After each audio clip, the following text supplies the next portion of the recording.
दोस्तों, मेरा नाम जाहिरा है और मैं लाहौर शहर की रहने वाली हूँ। वैसे तो अभी मैं 22 साल की हूँ, लेकिन मेरी अमानत अभी से कूदने मचलने लगी थी, इसीलिए मैंने इसे अपने भाई को ही दे दी। उस समय मैंने पहली बार किसी को अपनी अमानत दी थी, इसलिए मुझे बहुत दर्द हुआ था। वैसे तो नवीन भैया मेरे सगे भाई नहीं हैं, लेकिन वह मेरे चाचा के लड़के हैं, इसीलिए रिश्ते में वह मेरे भाई ही लगते हैं। मेरी हाइट 5.5 फीट है और भैया की हाइट 5 फीट तक है, क्योंकि वह मुझसे उम्र में 2 साल छोटे हैं। हम शहर में रहते थे और हमारे चाचा और उनकी फैमिली गांव में रहती थी। इस बार नवीन भैया को 12वीं क्लियर किए थे, इसीलिए वह अपनी छुट्टियां मनाने हमारे पास शहर में आए थे। जब नवीन भैया हमारे घर आए तो मेरे अब्बू भी बहुत खुश हुए, क्योंकि मेरा कोई भाई नहीं है, इसलिए अब्बू नवीन भैया को ही अपना बेटा समझते थे। नवीन भैया शुरू से ही देखने में बहुत सुंदर थे और उनकी बॉडी भी बहुत अच्छी थी। भैया जब हमारे घर आए तो उस दिन मैंने जीन्स और टॉप पहन रखा था। उनकी फिटिंग बहुत ही टाइट थी, इसलिए भैया ने मुझे देखते ही रह गए। उस दिन हम सभी ने बहुत बातें की तथा अम्मी ने घर में बिरयानी भी बनाई थी। सभी लोग नवीन भैया को लेकर बहुत खुश थे। उस रात नवीन भाई ने अम्मी अब्बू के साथ ही सो गए। मैंने सोचा कि शायद वह मेरे कमरे में सोएंगे, लेकिन अम्मी अब्बू ने उन्हें अपने पास बुला लिया। सुबह भैया लेट ही उठे थे। अब्बू बैंक जा चुके थे। अम्मी हमारे लिए खाना बना रही थी। भैया के कमरे में चाय देने चली गई। आज मैं सुबह ही नहा धोकर तैयार हो गई थी और मेकअप करके फिटिंग वाला सूट सलवार पहन लिया था। मेरे सुबह सुबह दर्शन करके भैया खुश हो गए। उन्होंने हंसते हुए कहा, दीदी आज तो आप बहुत सुंदर लग रही हैं। किसके लिए सजी धजी हो? मैंने हंसकर जवाब दिया, पागल और किसके लिए, घर में तुम ही तो आए हो। भैया मुस्कुराकर बोले, भला मेरे लिए इतनी सजने संवरने की क्या ज़रूरत है, मैं कौन सा तुम्हारे शहर में हूँ। मैंने हंसते हुए कहा, भैया आप तो बुद्धू के बुद्धू ही रहोगे। फिर मैंने उन्हें चाय दी और वहाँ से चली गई। 2 घंटे बाद अम्मी ने खाना टेबल पर लगा दिया और खुद पड़ोस वाली आंटी के यहाँ चली गई। थोड़ी देर के बाद भैया भी नहाकर खाना खाने आ गए। मैंने डाइनिंग टेबल पर उनका इंतज़ार कर रही थी। मैंने जानबूझकर चुन्नी नहीं ली थी ताकि भैया को मेरा ध्यान आकर्षित कर सके। भैया ने सबसे पहले मुझे देखा और फिर मैंने उन्हें आंख मार दी। भैया हंसकर बोले, दीदी ऐसे मत करो। इसके बाद हम दोनों हंसने लगे। भैया खाना खा रहे थे और मैंने उन्हें देख रही थी। मैंने उनसे पूछा, भैया दूध पियोगे क्या?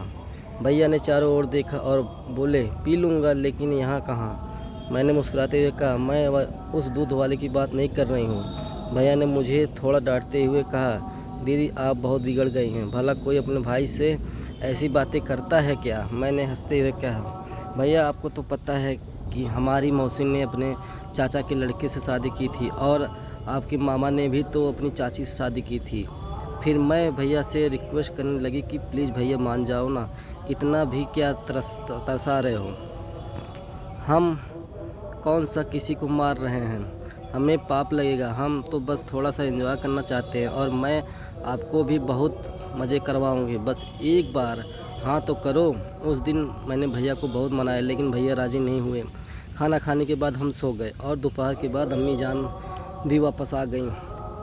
शाम को हम तीनों, अम्मी जान और नवीन भैया, शहर में घूमने के लिए चले गए। शहर के सेंट्रल पार्क और खाना खाने के लिए होटल में भी गए। शाम को अब्बू जान भी बाहर से खाना खाकर आ गए और थके होने के कारण सभी टाइम से ही सो गए। आज मैंने अब्बू जान और अम्मी से जिद करके भैया को मेरे कमरे में सुला लिया और रात को हमने लगभग 12 बजे तक बातें की। मैंने भैया से पूछ ही लिया, भैया अगर आपकी कोई सेटिंग है तो मुझे बता दो। भैया बोले, नहीं दीदी ऐसी बात नहीं है, आप समझने की कोशिश नहीं कर रही हैं। दरअसल मैं भी आपको उतना ही पसंद करता हूं जितना आप मुझे करती हैं, लेकिन दीदी मुझे ताया जी और अपने बेटे के समान समझते हैं। अगर मैंने आपके साथ दोस्ती कर ली तो ताया जी को अच्छा नहीं लगेगा।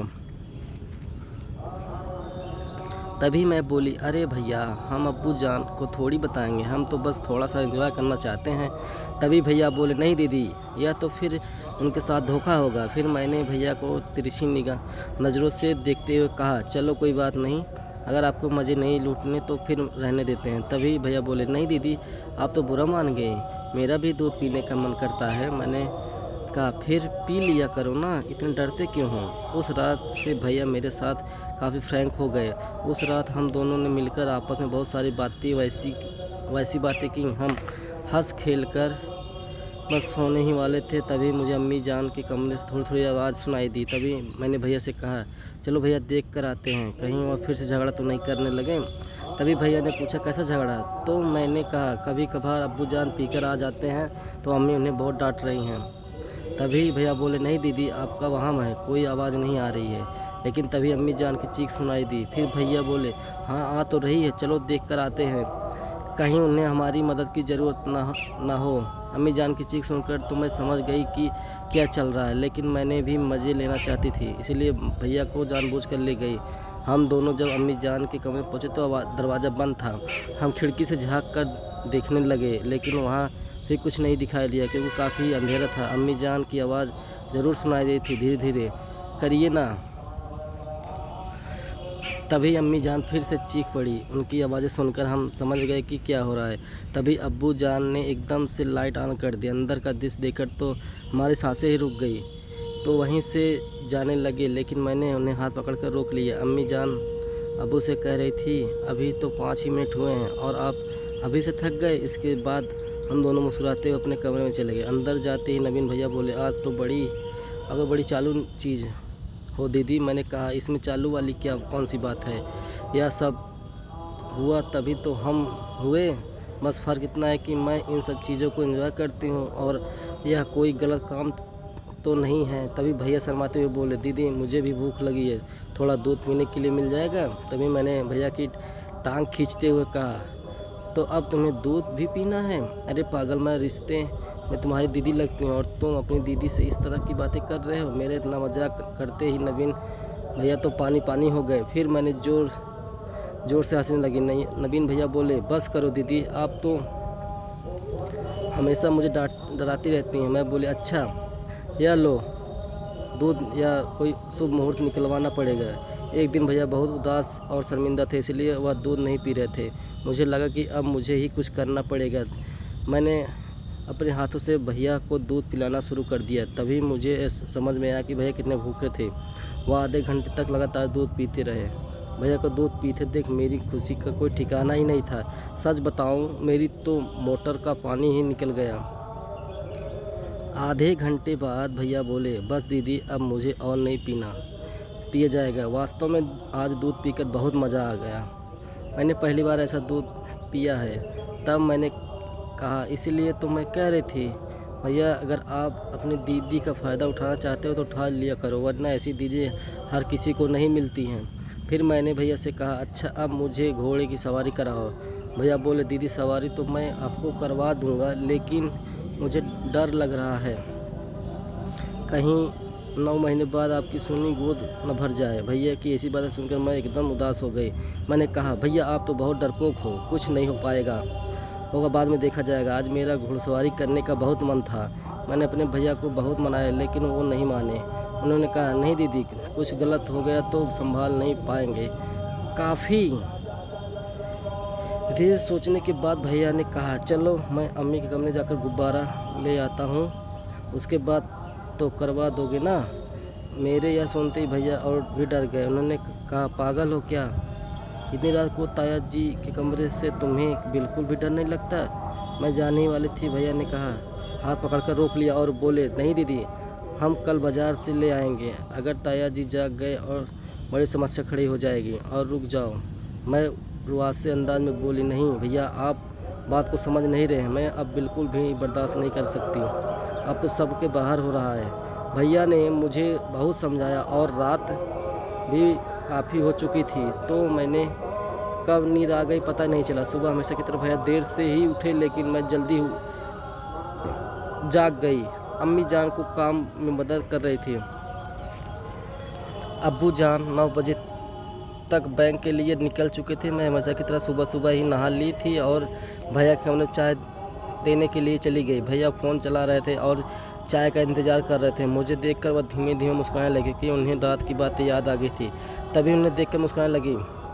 तभी मैंने भैया से पूछा अच्छा क्या पियोगे, चाय पियोगे या फिर दूध। भैया हंसते हुए बोले, नहीं दीदी मेहरबानी करो, सुबह सुबह तो मैं चाय ही पीऊँगा, अभी तक रात वाला दूध पूरी तरह से हजम नहीं हुआ है। मैं मुस्कुराते हुए बोली, तुम्हारा पाचन तंत्र तो बहुत ही कमज़ोर निकला भैया। और उन्हें चाय देकर अम्मी जान की मदद करने रसोई में वापस चली गई। भैया चाय पीकर नहा धो लिए और फिर टीवी देखने लगे। अम्मी जान भी खाना बनाकर आराम करने लगी। इसके बाद मुझे वही बात सता रही थी कि अब बाज़ार जाना है, इसलिए मैंने अम्मी जान से इजाज़त ले ली। पहले तो मैं भैया को अपने साथ ले जा रही थी, लेकिन अम्मी जान उन्हें रोक लिया क्योंकि उन्हें भैया से पंखे साफ़ करवाने थे। उनका हाथ पंखों तक नहीं पहुंचता, इसीलिए मुझे अकेले ही बाज़ार जाना पड़ा। बाज़ार पहुंचते ही मैंने सबसे पहले फल और सब्ज़ी खरीदी। अम्मी जान ने दर्जी को अपना सूट सिलवाने को दिया था तो वो भी ले लिया। इसके बाद मैं सीधे ही मेडिकल स्टोर चली गई। मेडिकल स्टोर पर जाने से पहले मैंने दुपट्टे से अपने मुंह को ढक लिया ताकि कोई परेशानी ना हो। मेडिकल स्टोर में जाते ही मैंने उन्हें चॉकलेट वाला गुब्बारा मांगा क्योंकि मुझे चॉकलेट की खुशबू बहुत पसंद है। लेकिन मेडिकल वाले भैया ने पहले तो मेरी तरफ देखा, लेकिन फिर बिना कुछ बोले मुझे गुब्बारा दे दिया। इसके बाद मैंने सोचा कि भैया के लिए गोलियां भी ले लूं क्योंकि उन्हें देखकर लग रहा था कि शायद उन्हें की ज़रूरत पड़ सकती है, लेकिन पता नहीं क्यों उन्हें मुझे गोली देने से मना कर दिया। फिर मैंने उनसे ज़्यादा बातें नहीं की और गुब्बारा लेकर बाहर आ गई। फिर मैंने सोचा शायद उनके पास नहीं होगा तो मैं दूसरे मेडिकल स्टोर पर चली गई, लेकिन उन्होंने भी मुझे टैबलेट नहीं दी। अब मुझे साफ़ हो गया कि मुझे ऐसा टैबलेट नहीं मिलने वाली। फिर मैंने सलीम को फ़ोन किया। सलीम 12वीं क्लास में मेरे साथ पढ़ता था और अक्सर मुझ पर लाइन मारता था, लेकिन उस वक्त मुझे इन चीज़ों में दिलचस्पी नहीं थी तो मैंने सिर्फ उसे दोस्त तक सीमित रखा। सलीम के बड़े भाई का यहाँ पर मेडिकल स्टोर है, लेकिन सलीम अब खुद दिल्ली चला गया। सलीम को फ़ोन करते ही पहले तो वह मुझे नहीं पहचान पाया, लेकिन बाद में पहचान गया। जब मैंने उसके टैबलेट के बारे में कहा तो वह एकदम से हैरान हो गया और बोला, अरे जाहिरा तुम्हारी शादी कब हो गई? तुमने तो मुझे शादी में भी नहीं बुलाया। तो मैंने मुस्कुराते हुए कहा, नहीं वह बात नहीं है, मैं अभी भी कुंवारी हूँ। सलीम बोला, अच्छा तो फिर किसके लिए है गोलियाँ ले जा रही हो? आजकल मैं काफ़ी बदल गई हूँ। पहले तो मैं ज़्यादा बातें नहीं करती थी, लेकिन अब हमारे हालात कुछ और ही हैं। सलीम हमेशा मजाकिया होता है और मेरे मज़े लेने में कोई कसर नहीं छोड़ता। एक दिन मैंने उसे डांटते हुए कहा, चलो अब छोड़ो और जल्दी से मुझे टैबलेट दिलवाओ। सलीम ने जवाब दिया, तुम हमारे स्टोर पर चली जाओ, मैं भैया को फ़ोन कर दूँगा, तुम बस अपने नाम बता देना। जैसे ही मैं सलीम के स्टोर पर पहुंची तो वहाँ उनके भैया तो थे ही नहीं, लेकिन एक और लड़का खड़ा था। उसने पूछा मुझे देखते ही, क्या आपका नाम जाहिरा है? मैंने कहा सिर हिलाते हाँ। उसने बिना कुछ कहे मुझे टैबलेट दे दी और फिर पैसे भी नहीं लिए। काम पूरा होते ही जल्दी से घर आ गई। घर आते आते मुझे लगभग 2 बज गए थे। जब मैं घर पहुंची तो देखा कि भैया अपना सामान पैक कर रहे थे और घर वापस जाने की तैयारी कर रहे थे। अब्बू जान भी बैंक से आज जल्दी आ गए थे और अम्मी भी वहीं थी। वह सब देखकर हैरान हो गई। मैंने जाते ही अम्मी से पूछा, ये सब क्या हो रहा है? भैया कहीं जा रहे हैं क्या?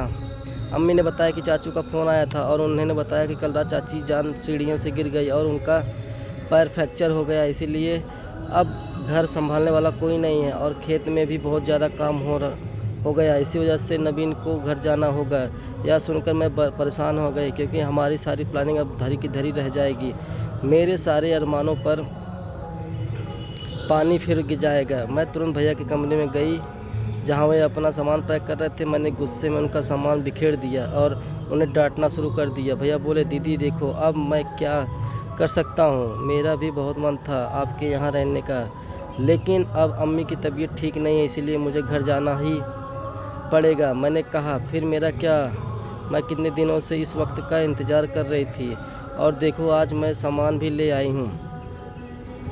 अच्छा तुम ऐसा करो, आज रुक जाओ, कल चले जाना। तभी चाचू का फिर से फ़ोन आ गया और उन्होंने कहा, आते वक्त हो सके तो तुम्हारी जाहिरा दीदी को भी ले आना, मैं तुम्हारे ताया से बात कर लूँगा। अगर जाहिरा की पढ़ाई नहीं चल रही है तो वह 4-5 दिन घर का काम संभालने में मदद करेगी, इसीलिए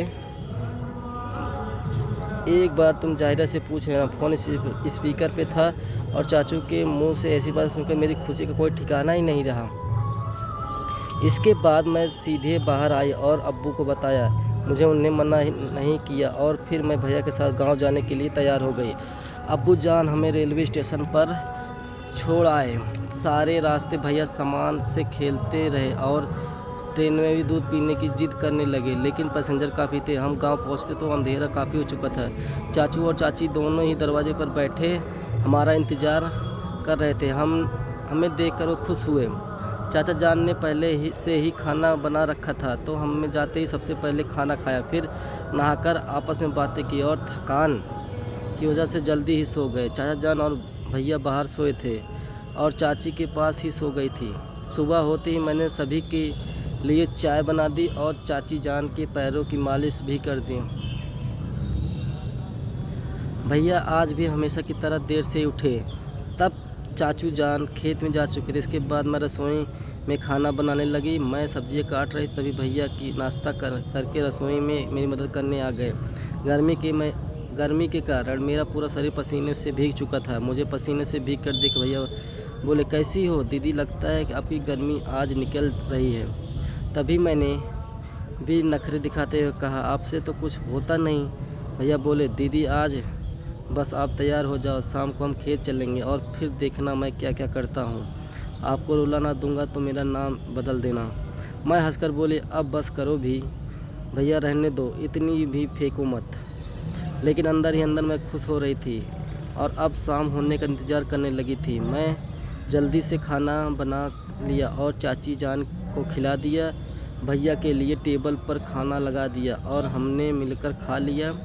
दोपहर तक चाचा जान भी खेत से आ चुके थे, तो जब तक वह नहा कर आए मैंने उन्हें भी खाना लगा दिया। इसके बाद मैं नहा धोकर तैयार होने लगी। मैंने लाल रंग का सूट पहना, थोड़ा मेकअप किया और परफ्यूम भी लगा लिया। आज मैंने जूड़ा बना लिया ताकि बाल ख़राब ना हो। दोपहर में हमें सभी सो गए थे। करीब 3 बजे मौसम ठंडा हो गया था, इसलिए मैंने चाय बना ली। सभी ने चाय पी ली। तभी चाचा जान खेत में जाने लगे, क्योंकि गन्ने की फसल पक चुकी थी और खेत में कोई आवारा पशु न घुस जाए, इसीलिए निगरानी करने के लिए जाना पड़ता था। लेकिन आज भैया ने चाचा से पहले कह दिया, अब्बू जान आज मैं और दीदी खेत में जाएंगे, इसी बहाने हम थोड़ा घूम आएंगे। दीदी भी 2-3 दिनों से घर में ही हैं। चाचू मान गए। भैया ने बाइक निकाली और हम दोनों खेत के लिए चल दिए। मैंने पहले से ही गुब्बारा ले लिया था। भैया कुछ चाय के साथ गोली भी दे दी थी। खेत जाते ही भैया ने मुझे अपने गन्ने के खेतों के बीच ले गए ताकि कोई हमें देख ना सके। वहाँ उन्होंने कुछ गन्नों को काटकर जगह साफ कर ली और एक चारपाई ले आए। शाम का मौसम था, ठंडी हवाएं चल रही थी। आज पहली बार मुझे घबराहट महसूस हो रही थी। तभी भैया बोले, दीदी जल्दी से झुको, पता नहीं आज मुझे क्या हो गया था। ऐसा लग रहा जैसे अगर आज मुझे दवाइयाँ नहीं मिली तो मैं मर जाऊंगा। इसके बाद भैया ने खेत में ही मुझे गन्ने का रस पिलाया। वैसे मैंने नहीं पीना चाहती थी, लेकिन भैया ने ज़बरदस्ती पिला दिया। आधे घंटे तक मैंने गन्ने का स्वाद लिया। मेरी आंखों से पानी बहने लगा, लेकिन फिर भी मैं मुस्कुरा रही थी। मेरी बस हो चुकी थी, तो मैंने भैया से कह दिया, भैया बस आज के लिए इतना ही, अब मेरा पेट भर गया। भैया रुक गए और हमने आधे घंटे तक वहीं आराम किया। सुबह समय बहुत हो चुका था और अंधेरा भी होने लगा, तो मैंने भैया से पूछा, दीदी अब हमें घर निकलना चाहिए, कहीं अब्बू जान परेशान ना हो। लेकिन सच कहूँ तो मैं खड़ी भी नहीं हो पा रही थी। इसके बाद भैया ने ही मुझे उठाया और बाइक पर बिठाकर घर ले आया। घर जाकर सबसे पहले हमने नहाया और फिर भैया ने ही खाना बनाया। मैं बस रसोई में बैठी थी, क्योंकि मेरी सारी गर्मी आज निकल चुकी थी। भैया मेरा पूरा मज़ा ले रहे थे और बार-बार मुझे छेड़ रहे थे, क्या हुआ दीदी, एक दिन में ही पंचर हो गई। शाम को खाना खाकर मैंने भैया से पेन रिलीफ की गोली मंगवा ली, जिससे खाने के बाद मुझे नींद आ गई। अगले 5-6 दिनों तक मैंने भैया को अपने पास भी नहीं भटकने दिया, लेकिन वह मुझे हर वक्त चिढ़ाते रहते थे, चलो दीदी गन्ने के खेत में चलते हैं, और मैं बस मुस्कुरा कर रह जाती थी। सच बताऊं तो अब हमारा निकाह हो गया था, क्योंकि सच्चाई ज़्यादा दिन नहीं छुपती। एक दिन मैंने और भैया ने घर में ही माहौल बना दिया था और हमारी ख़राब किस्मत कि चाची जान ने हमें देख लिया। इसके बाद चाचू और चाची जान ने हमें खूब डांटा और भैया को तो मार भी लगा दी। फिर उन्होंने मेरे अब्बूजान को गांव बुला लिया। जब उन्होंने हमसे पूछा तो हमने सारी सच्चाई बता दी। फिर हम पिछले 1 महीने से यह सब कर रहे थे। हमने भी उनसे बहुत काफ़ी मांगी और कहा हमने गलती हो गई, प्लीज़ हमें माफ़ कर दीजिए। लेकिन अम्मी अब्बू और चाचा चाची ने आपस में फ़ैसला की कि हमारा निकाह करवा दिया जाए, क्योंकि अब इसके अलावा और कोई चारा नहीं था। हमारे निकाह से ज़्यादा बड़ी प्रॉब्लम नहीं हुई और खुशी खुशी चाची जान ने मुझे स्वीकार भी कर लिया। दोस्तों, यह कहानी आपको कैसी लगी कृपया कमेंट में बताएं। यदि आपने कभी तक हमारे चैनल को सब्सक्राइब किया है तो कृपया चैनल को सब्सक्राइब करें और बेल आइकन को दबाना ना भूलें। धन्यवाद, आप सबका धन्यवाद, बहुत बहुत धन्यवाद।